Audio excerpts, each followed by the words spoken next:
Okay, so Deadlord. Deadlord is going to take a stab at our Java question. So remember, guys, if you're joining us, that's okay. If you're joining us late, that's okay. Our question for the chat for the day is, why is Java not popular for data science? Java is like the most popular language in the world. I guarantee you there's 10 things in your life right now that run Java. But nobody uses it for data science. Why?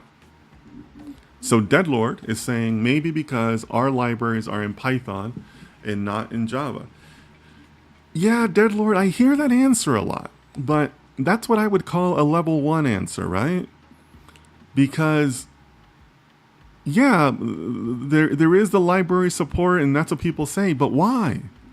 Those libraries didn't write themselves. People wrote them that way, right? Python didn't fall out of the sky. Python was designed this way. So why? What is it about them that makes them different? Okay. So give me another give another try at it, Deadlord, because I like the question, but just give me a little more. Go a little bit deeper, okay?